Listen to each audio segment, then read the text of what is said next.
ርዕሰ ሊቃውንት አባ ገብረ ኪዳን ከሰሞኑ በሰሩት ስራ ኃይለኛ የሆነ ተቃውሞ ያጋጠማቸው ይመስላል። እሱን ነገር እስኪ ምንድነው የሚለውን በስፋት እናያለን። 3.3 ቢሊዮን የኢትዮጵያ ብር ይፈጃል።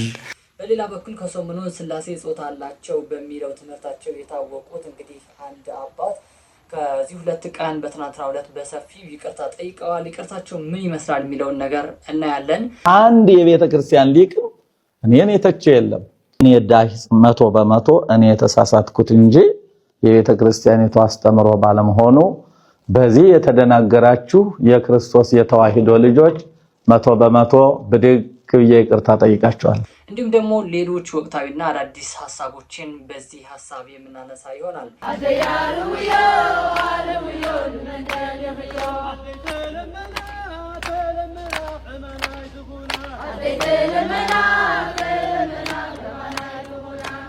ሰላም እንደምን አላችሁ ውድ ተመልካቾቻችን። በዛሬ ሐሳባችን እንግዲህ ሳምንታዊ የሆኑ ርዕሰ ጉዳዮችን ሶሻል ሚዲያ እንዲሁም ኦርቶዶክሳውያንን ሲያነጋግሩ የነበሩ ርዕሰ ጉዳዮች ሰብሰብ አድርጌ ይዤላችሁ መጥቻለሁ። ወደ ቪዲዮ ከመሄድ በፊት ግን አንድ ሁለት ነገሮች ላስታውሳችሁ። ይህንን ቻናል አዲስ ቻናል ነው። ከቻናሉ ጋር አብሬ የሚቆይ እንግዲህ ወንድማችሁ ዳዊት ነኝ።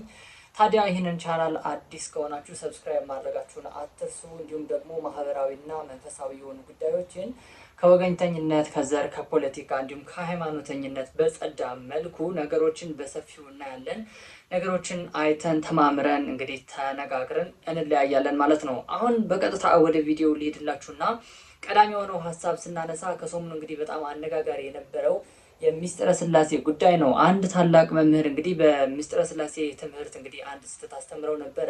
እሳቸውም ሶሻል ሚዲያው ላይ በጣም ተወቃሽ ሆኖ ነበረ። ምንድን ነው የሚለውን ነገር በተወሰነ ላስታውሳችሁና እንግዲህ ይቅርታቸው ምን ይመስላል የሚለውን ነገር እንመልከተው። ከሰሞኑ እንግዲህ እንደምታስታውሱት የኔታ ቆሞስ አራት አይና አባ ገብረ ማርያም ስላሴ ጾታ አላቸው በማለት አንድ የሐሰት ትምህርት አስተምረው ነበረ። እሳቸውም እንግዲህ በዚህ ርዕሰ ጉዳይ ላይ እንግዲህ ተጠያቂ ይሆናሉ ተብሎ በጣም በስፋት ሶሻል ሚዲያው ላይ ሲዘዋወር ነበረ። ይቅርታ ጠይቀዋል። ይቅርታቸው ምን ይመስላል እንመልከት። እኔ ዳሂስ 100% እኔ የተሳሳትኩት እንጂ የቤተ ክርስቲያኒቱ አስተምሮ ባለመሆኑ በዚህ የተደናገራችሁ የክርስቶስ የተዋሂዶ ልጆች 100% ብድግ ብዬ ይቅርታ ጠይቃቸዋል። ስለዚህ እግዚአብሔር መምህሬ አሉ ወደ ተባሉ ጓደኞቼ ደወልኩ።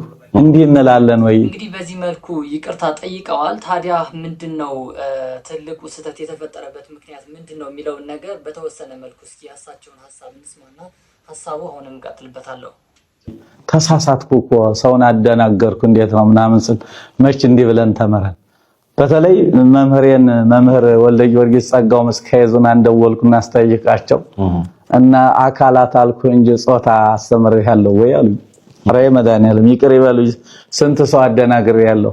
ያሳግማቱ ካናቱ ሆነ ያን ሁሉ 40 ዘመን የተጓዝኩበትን ትምህርት በጣም አበላሽቸዋለሁ ማለት ነው። እና እንደ ምዕመናኖችን ይቅርታ መጠየቅ አለብኝ። አደናግሬያቸው ህዝብ ይወደኛል አውቃለሁ እኔ በሚገባ። ስለዚህ ይሄ በተለየ አካሉ ኢየሱስ ክርስቶስ ራሱ ከሶስቱ አካላት አንዱ አካል ሲመጣ የኛን አካል አድርጓል። ወደ ቤተ ግዝረት ገባ ይላል። ሰው ከሆነ አኳያ በተለየ ካልን እኮ እነሱ ስጋ አለበሱም። ስለዚህ በሶስትነቱ በስላሴ እስኪ እዚህ ጉዳይ ላይ እንግዲህ ይቅርታ ከመጠየቃቸው በፊት የተለያዩ ትችቶችን ሲያስተናግዱ ነበር። እነዚህ አባት ከቲክቶክ ጀምሮ በተለያዩ ድረገጾች እየተጻፈ እንዲሁም ደግሞ ዩቲዩብ ላይም እንግዲህ አይታችሁ ይሆናል በሊቃውንት መልስ እየተሰጠበት ነበረ። ይህንን ትምህርታቸው በሰፊው በጣም መነጋገሪያ ሆኖ ነበረ። ታዲያ ካጋጠማቸውና አንዱ ካሳዘናቸው ነገር ግን ስድብ አዘል የሆነ ትችት ተደርጎ ነበረ። ያንን ነገር እስኪ በተወሰነ መልኩ እንመልከተው። አንድ የቤተ ክርስቲያን ሊቅ እኔን የተቸ የለም። አይ እንደውም አንዱ ምንድነው ያሉት ለስተት እስከዚህ ድረስ መመሪያ ይጠበቅም ያለው እኔ ሚዲያ ነው የሰራው ጾታ አላቸው ብሎ ትውልድን ለማወናበድ እኛ ጾታ የላቸውም ከምን ያነሰ መምህር እኮ ቤተክርስቲያኑ መቀመጥ የለበትም። በነገሩ መብረቅ እንዳይወርድባችሁ መብረቅ ምን የጥንቁልና ስራ የሚሞክሩት ነገር ካላላቁ በጥንቁልና የሚወርድ መብረቅ ከሌለ በስተቀር መንፈስ ቅዱስ መብረቅ አይወርድም። መብረቅ የሚያስመታም ነገር አይደለም።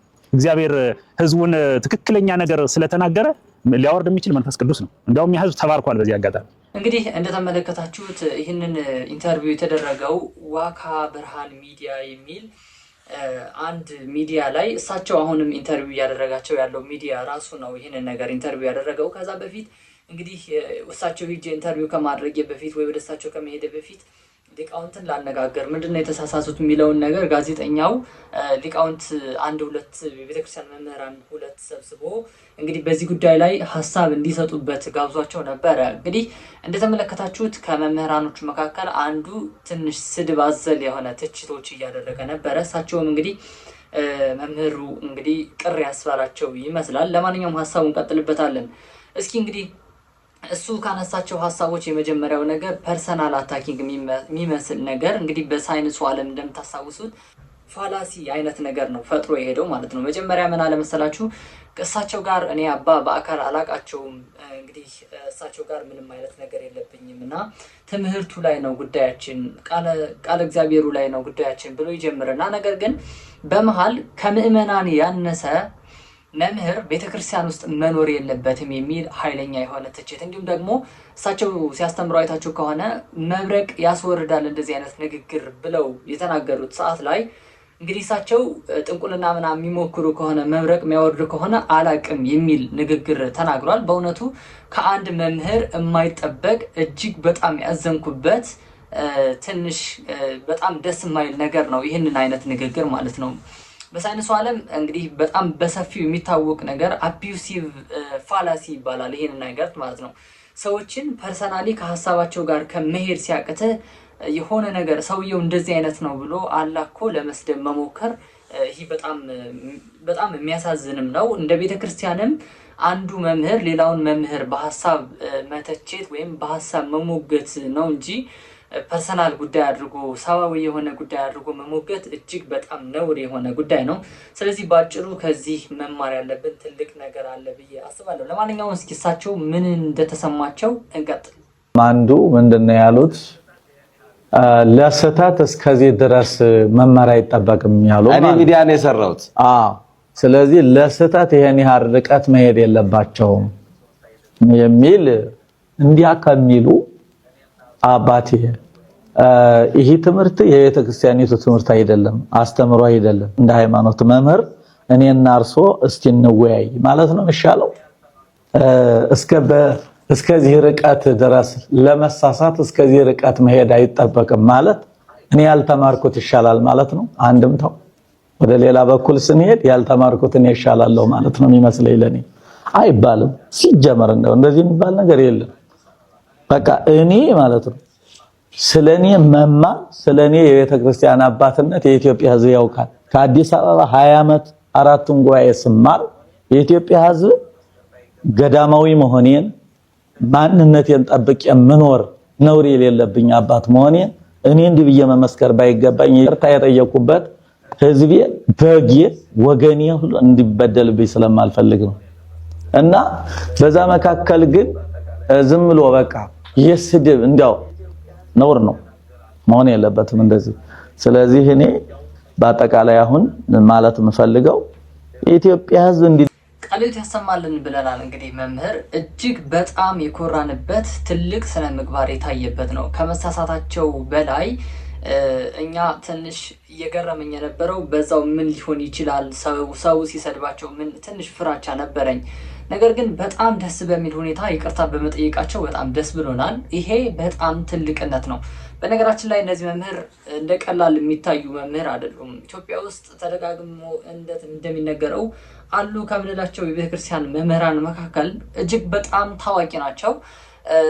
በትርጓሜ ወንጌሉ እንግዲህም በአቋቋሙ በዝማሬው በቅኔው እጅግ ይህንን ቀራችሁ የማይባሉ መምህር ናቸው። ከዚህ በፊትም እንግዲህ ተናግሬያለሁ።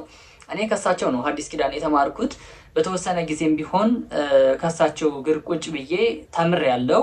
እጅግ በጣም ጎበዝ፣ በጣም እንግዲህ ገዳማዊ የሆነ ሕይወት ያላቸው ከቤተክርስቲያን የማይወጡ አገልግሎት በጣም የሚወዱ አቋቋም እንግዲህ ልደታ ተወልዳችሁ ያደጋችሁ ምናልባት ይህን ቪዲዮ የምታዩ ካላችሁ ታስታውሳላችሁ። ልደታ አቋቋም ቆመው ሌሊቱ ሙሉ ቆመው አድረው ቅዳሴውን አስቀድሰው ጠዋት ደግሞ ወጥተው ስብከቱን እሳቸው ይሰብኩልን ነበረ እና በዚህ ልክ ያሳደጉን አባት እንደዚህ ሲውጠለጠሉ እንደማየት በጣም የሚያም ነገርም የለም እውነት ለመናገር። ግን እሳቸው እግዚአብሔር ይስጥልን በጣም እናመሰግናለን። አንዳንድ ሰዎችም ብንረጋጋ መልካም ነው እያሉ የነበሩ እንዳሉ ሆኖ በአጠቃላይ እንግዲህ ይቅርታቸውን እንግዲህ በዚህ መልኩ አስተናግደውታል። እኔም እንግዲህ ከዚህ በፊት አንድ ቪዲዮ ሰርች ነበረ በዚህ ጉዳይ ላይ አባት ተሳስተዋል፣ ግን የሊቃውንት ጉባኤ መምህራን ወጥተው በዚህ ጉዳይ ላይ ሀሳብ እስኪሰጡ ድረስ ዝም ማለት አለብን የሚል ሀሳብ ሰንዝሬ ነበረ። በአጠቃላይ ግን ይቅርታቸው ምዕመናን በእኔ የተደናገራችሁ ይህ የእኔ ስህተት አስተምህሮ ነውና ይቅርታ አድርጉልኝ፣ እጅግ በጣም አጥፍቻለሁ በማለት ዝቅ ብለው በትህትና እንግዲህ ይቅርታ ጠይቀዋል ማለት ነው። በጣም እናመሰግናለን። ወደ ሌላው ሀሳብ ስንሄድ ከሰሞኑ እጅግ በጣም አነጋጋሪ የሆነው ደግሞ የአባ ገብረ ኪዳን እንግዲህ የመሰረተ ድንጋይ ጉዳይ ነው። ይህንን ነገር እጅግ በጣም አነጋጋሪ ሆኗል። ከሰሞኑ እንግዲህ ባህር ዳር ላይና አካባቢዋ ላይ የሆነ አንድ ትልቅ ነገር ፕሮጀክት ጀምረዋል። አባ ገብረ ኪዳን ሆስፒታል ነው። ይህንን ሆስፒታል እንግዲህ በጣም ረዥም ጊዜ ወስዶባቸው ከመንግስት ፈቃድ አግኝተው የመጀመሪያ የመሰረት ድንጋይ አስቀምጠዋል። ይህንን ጉዳይ ደግሞ ከሰሞኑ በጣም ያበሳጫቸው አንዳንድ አካላት አሉ። ለማንኛውም እስኪ አባ ገብረ ኪዳን ንግግር ምን ይመስላል የሚለው እንመልከትና ወደ ሀሳቡ እንመለስበታለን። 3.3 ቢሊየን የኢትዮጵያ ብር ይፈጃል። ቀጥሎ ሕክምናውን የሕክምና ሴንተሩን ሆስፒታሏን አንዷን ሴንተር ሰርቶ ለማጠናቀቅ በግምት ከ2 ዓመት እስከ 3 ዓመት ሊፈጅ ይችላል ማለት ነው።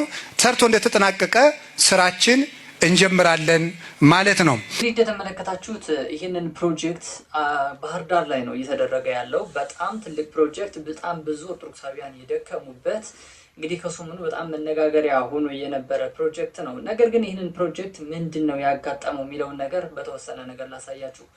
አሁን እዚህ ሚዲያ ላይ እንደምትመለከቱት የመሰረት ድንጋይ ላይ የተቀመጠው ጽሑፍ ካያችሁ በጣም አነጋጋሪ አድርገው የወሰዱት ይህችን ጉዳይ ነች ማለት ነው። እንግዲህ በደቡብ ጎንደር ሀገረ ስብከት ይልና የጳጳሱን ስም ያስገባል ማለት ነው። የጳጳሱን ስም ያስገባና ከዛ ደግሞ የጣና ቂርቆስ ሀገረ ስብከት የጣና ቂርቆስ አራቱ ጉባኤ መምህር እንደዚህ ብሎ ያነሳል ይህንን የመሰረት ድንጋይ እንደምትመለከቱት። ከዚህ ጋር ተያይዞ እንግዲህ አንዳንድ ከዘርም ከፖለቲካም ያልጸዳ ማንነት ያላቸው ሰዎች ይህንን ነገር ወደ መጥፎ ነገር ወስደውታል። እንግዲህ የደቡብ ጎንደር ሀገረ ስብከት ላይ ናቸው ያሉ እሳቸው ያስተምሩበት። ፕሮጀክቱ ያለው ደግሞ ባህር ዳር ላይ ነው። ባህር ዳር ደግሞ እንግዲህ ብፁዕ አቡነ አብርሃም ነው የሚመሩት ሀገረ ስብከቱ። የብፁዕ አቡነ አብርሃም ነው እንግዲህ ባህር ዳር ሀገረ ስብከት እና ለምንድን ነው ከደቡብ ጎንደር ተነስተው ባህር ዳር ላይ የመጡ? ለምንድን ነው ባህር ዳር ያለው የመሰረት ድንጋይ በአቡነ አብርሃም ያልተደረገ የሚል በጣም ሲሊ የሆነ ከኦርቶዶክስ አስተሳሰብ ከኦርቶዶክሳዊ ማንነት በጣም የማይገናኝ የወረደ ሀሳብ እያነሱ የሚገኙ ሰዎች አሉ። በዚህ ጉዳይ ላይ ሰፊ የሆነ ማብራሪያ እየሰጡ ፌስቡክ ላይ እየጻፉ እሳቸውን እየተቃወሙ እንዲሁም ደግሞ ፕሮጀክቱ ራሱ ጊዜውን ያልጠበቀ አድባራትና ገዳማት በእሳት እየነደዱ ባለበት ሰዓት፣ በጣም ብዙ አብያተ ክርስቲያናት ገጠር ላይ እየፈረሱ ባሉበት ሰዓት ይሄንን ፕሮጀክት ስሩ ብለው ትልቅ የሆነ የፋይናንስ አቅም፣ ትልቅ የሆነ የገንዘብ አቅም፣ የሰው ኃይል የሚያስፈልገው ፕሮጀክት ለምንድን ነው የጀመሩት የሚል ስድብ አዘል የሆነ ትችቶችን እንግዲህ እየተስተናገዱ እየተጻፉ እየተመለከትኩ ነበረ። እኔ በበኩሌ ይሄንን ሀሳብ በጣም ያዘንኩበት ሀሳብ ነው እውነት ለመናገር። ምክንያቱም አንድ ኦርቶዶክሳዊ ይህንን ሀሳብ በጣም መደገፍ ሲጠበቅበት እንደዚህ ሲሊ የሆኑ ሀሳቦችን እያነሱ ከኦርቶዶክሳውያን የማይጠበቁ ሀሳቦችን እያነሱ መምህራንን መሳደብ፣ እንደዚህ አይነት ሀሳብ የሚያመጡ መምህራንን መሞገት በጣም ደካማ የሆነ አስተሳሰብ ነው ብዬ ነው የማስበው። እንግዲህ ይህን ፕሮጀክት አባ ገብረ ኪዳን ለምን አገልግሎት እንደሚውል በጣም በሰፊው እያብራሩ ነበረ። ታዲያ እስኪ የተወሰነ የእሳቸውን ቪዲዮ እንመልከትና አሁንም ሀሳቡ ቀጥልበታለሁ። ስለዚህ ምንድን ነው እኛም በዚህ ሕክምና የፈለግነው ሰው ለመፍጠር ነው። በሱስ የጠፉ ወጣቶችን ወንድሞቻችንን ከሱስ ሪከቨሪ አድርገው አገግመው የሚፈወሱበት፣ ወጣቶች ያልገቡት ከሱስ የሚጠበቁበት፣ ለሀገራችንና ለቤተ ክርስቲያናችን በሱስ እየጠፋውን በልምድ የታሰረውን በኃጢአት የጎሰቆለውን ወጣት ጠግኖ ለቤተ ክርስቲያንም ለሀገርም ሰው ለመፍጠር ነው። ሰው መፍጠር የእግዚአብሔር ዓላማው ስለሆነ በዚህ ምክንያት ሆስፒታሉን መስርተናል። ወንጌልም እንዲፋጠን ገንዘብ ካገኘንበት ደግሞ ወንጌል እንዲፋጠን፣ በተለይም ደግሞ የኢትዮጵያ ኦርቶዶክስ ተዋሕዶ ቤተክርስቲያን ሶስቱ ሰንሰለቶቿ የሚባሉት ክህነት፣ ምንኩስናና ትዳር እነዚህ ሶስቱ እየፈረሱና እየደፈረሱ ስለሆነ ገንዘብ ካገኘን መንፈሳዊ ፕሮጀክት ቀርጸን ከሀገረ ስብከታችን ጨምሮ መላው የኢትዮጵያ ኦርቶዶክስ ተዋሕዶ ቤተክርስቲያን ጉባኤ ቤቶች ወይም ብፁዓን አባቶች በተቀበሉንና በር በከፈቱልን መንገድ እየሄድን ከሌሎች ጉባኤ ቤቶች ጋር በመሆን ሶስቱ የቤተ ክርስቲያን እየተሰበሩ ያሉት ልጅ አስተዳደግና ኦርቶዶክሳዊ ትዳር፣ ክህነት፣ ምንኩስና እንዲጠገኑ ከዚህ ሆስፒታል በሚገኘው ገንዘብ እንሰራበታለን። ዓለምን ደግሞ በሕክምና እናገለግልበታለን። ይህ ዓላማችን ነው። ፕሮጀክታችን የሚያካትታቸው ይዘቶች የመጀመሪያው መልቲ ትራውማ ሴንተር አለው። መልቲ ትራውማ ሴንተር ማለት ምን ማለት ነው? ብዙ ጉዳቶች የደረሱበትን ሰው አንዴ የሚታከምበት ሴንተር ማለት ነው። የምንገነባው እዚህ ቦታ ሆስፒታል ብቻ ሳይሆን እንግዲህ እንደሰማችሁትና እንደተመለከታችሁት ነው የአባ ገብረ ኪዳን ዓላማቸው። በዚህ ሆስፒታል ላይ ያላቸው ማንነት ጥርት ብሎ የሚታይ ነገር ነው። ትልቁ ነገር በተለይ ወጣቶች አሁን ላይ ሱስ ላይ እየገቡብን ነው። ብዙ ኦርቶዶክሳውያን በመጥፎ ነገር ውስጥ እየወደቁብን ነው። ይህንን ነገር እንደማገገሚያም ይሆናል። ባይዘው አጭር ስለሆነ ነው እንጂ ቪዲዮ በጣም ሰፊ የሆነ ማብራሪያ ነበረ በዚህ ጉዳይ ላይ የሰጡት። ታዲያ ይህንን ሆስፒታል መቃወም ወይም ይህንን ፕሮጀክት መቃወም እኔ እንጃ ቤተክርስቲያን ምን ላይ እንደምናደርሳት ምን ያህል ትውልድ ደካማ እንደሆነ ሃይማኖትን ከፖለቲካ ብሔርን ከሌላ ነገር ለይቶ እንደማይመለከት የተረዳውበት ነገር ነው። አጠቃላይ ስለ አባ ገብረ ኪዳን የነበረው እና ስለ ፕሮጀክታቸው የነበረው ርዕሰ ጉዳይ ይህንን ይመስላል። እንግዲህ ትንሽ ረገብ ይላል ብዬ ተስፋ አደርጋለሁ። ነገር ይህ ጥሩ አይመስልም። ለማንኛውም እስኪ ወደ ሌላ ሀሳብ ልውሰዳችሁና አንድ ቪዲዮ ላሳያችሁ ቅድሚያ፣ ከዛ መለስበታለሁ።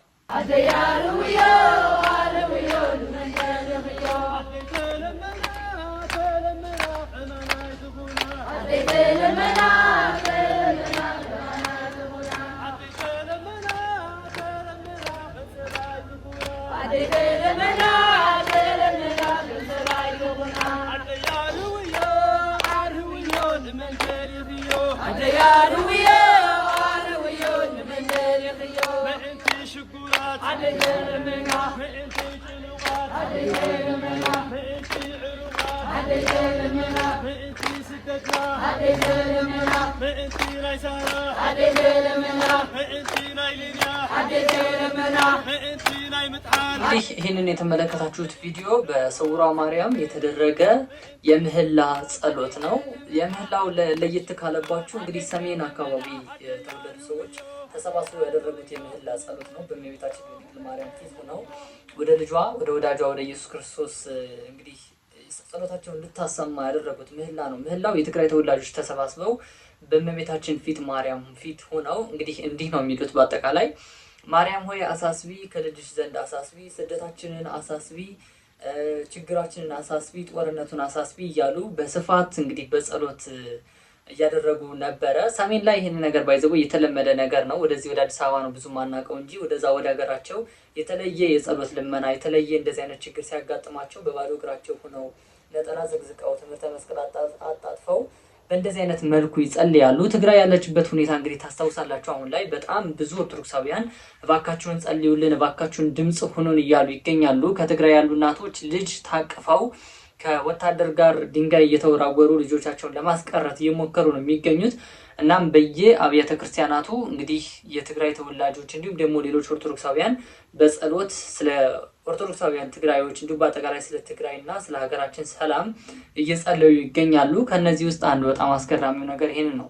ሌላኛው በጣም ከገረመኝ ውስጥ እንግዲህ ድምጽ ሁኑን፣ እባካችሁን ኢትዮጵያውያን ድምጽ ሁኑን እያሉ በጣም የብዙ የትግራይ ወጣቶች ድምጽ እንድንሆናቸው እየፈለጉ ይገኛሉ። እስኪ አንድ ሶሻል ሚዲያ ላይ ድምጽ ለመሆን የሞከረ ወጣት አለ። እስኪ እሱ እንዳሰማችሁ ይደፉ ታሪፈልክ ያለው አደገ መስልኪን ያሁ ቻቻ አቡዬ እና አቀፈኝ እንጂ አደየ የለችም እንዴ? ወንድሜስ? ቻቻ አዝናለሁ። አደይ በጦርነቱ ጊዜ እሚላስ የሚቀመሳታ እርቧት ሞታለች። ምን? አደየ ሞተች? ራብ አንገብግቧት ሞተች? አይሆንም፣ አሳልፈኝ። እሺ ቢያንስ እህቴን ላግኛት። ቆይ ቻቻ፣ ታናሽ እህታ ክብረት የለችም። ተደፍራ በህመም ስትሰቃይ ኖራ አርፋለች። ወንድምም ሊዋጋ እንደወጣ አልተመለሰም። እህቴም ወንድሜም ሞተዋል። አባቴስ? እሺ እባክህን አባቴን ላግኘው። ሞቷል አትበለኝ፣ ቢያንስ በሱ እንኳን እጽናና እባክህን። በእናትህ አትበለኝ ቻቻ፣ እኔም እኮ እናቴን ቀብሬያታለሁ። አባቴ ይህንን ማየት ከብዶት ራሱን አጥፍቷል። ምን ነው ይሄ አምላክ ዝም አልክ። አድዬ እናቴ ከጦርነቱ ተርፌ መጥቼልሻለሁ እኮ ነይ እንጂ ውጪና ከፊኝ ልጄ ብለሽ ከፊኝ። አባ ሞትን አምልጬ ስመጣ አንተ ተሸንፈ ጠበቀኝ። የሬት እንግዲህ እንደተመለከታችሁት ይሄንን ቪዲዮ ባይዘወይ ቀላል የሚባል ቪዲዮ አይደለም። እያንዳንዷ ንግግር፣ እያንዳንዷ ለቅሶና ለመተወን የሞከረበት መንገድ አሁን ሪል ትግራይ ውስጥ ያለ አንድ ወጣት ከወታደርነት ወይም ከውትድርና የተመለሰ አንድ ወጣትን ሪፕሬዘንት የሚያደርግ ትልቅ ነገር ነው። እንግዲህ ሰምታችሁት ከሆነ ተርፌልሻለሁ እናቴ እያለ ይመጣል። እናቱ ደግሞ በረሃብ ሙታ፣ አባቱ ደግሞ በሆነ ነገር አጋጥሞት፣ ያኛውም ደግሞ እናቱን እንደቀበረ አባቱን በዛ ነገር እንዳጣ የሚገልጽ ነገር ነው። ትግራይ ላይ አሁን ያለው ሁኔታ በግልጽም ይሄንን ያለው ማለት ነው። ምናልባት 2013 የነበረውን ነገር በአጠቃላይ ሁላችንም ፈርደን ነበረ። እንደ ህዝብ በጣም ብዙ ስህተቶች የሰራንበት፣ እንደ ሀገር በጣም ብዙ ስህተቶች የሰራንበት ነበረ። ያ ድጋሚ መጥቶ እንዳይፈጸም፣ ያ ነገር ድጋሚ እንዳይከናወን አሁን ላይ የቻልነውን ያክል ድምፅ መሆን መቻል አለብን። እውነት ለመናገር ሶሻል ሚዲያው ላይ እንደምንም እየታገሉ ነው ያሉት። እዚህ አዲስ አበባም የተወለዱት፣ ትግራይም የተወለዱት፣ በተለያዩ የኢትዮጵያ ክፍልም የተወለዱት እንግዲህ ወጣቶች፣ ተጽዕኖ ፈጣሪዎች በዚህ መልኩ ድምፅ ለመሆን እየሞከሩ ነው። እግዚአብሔር አምላክ መድኃኔዓለም ድምፃችንን ይሰማል ብዬ ተስፋ አደርጋለሁ። ጸሎታችንን ሁሉ ወደ መፍትሄ ወደ መልካም ነገር ይቀይረዋል ብዬ ተስፋ አደርጋለሁ። እንግዲህ እርሱ የእናቶቻችን ጸሎት ይስማ፣ ሀዘናቸውን ለቅሷቸውን እንግዲህ ይስማን፣ በቃን ይበላ እንላለሁ። አጠቃላይ ለዛሬ ያስኩላችሁ ሀሳቦች እነዚህን ይመስሉ ነበረ። አንዳች ቁም ነገር እንዳገኛችሁ ተስፋ አደርጋለሁ። ታዲያ ለዚህ ቻናል አዲስ ከሆናችሁ ማበረታታ ያስፈልገዋል። አዲስ ከሆናችሁ ሰብስክራይብ አድርጉ። አዲስ ያልሆናችሁ ደግሞ ላይክ ኤንድ ሼር ማድረጋችሁን አትርሱ። ይህንን ሀሳብ የሁላችንም ሀሳብ ነው። ይህንን ቃል የሁላችንም ቃል ነው። ስለዚህ አበርቱኝ፣ እኔ በደንብ እንድሰራበት። በጣም ከትንሽ ካለችኝ ታይም እንደምንም ብዬ ነው እየሰራሁላችሁ የሚገኘው። እናም ሰላም ሁኑ። መድኃኔዓለም ከእናንተ ጋር ይሁን። ቸር ይቆየን።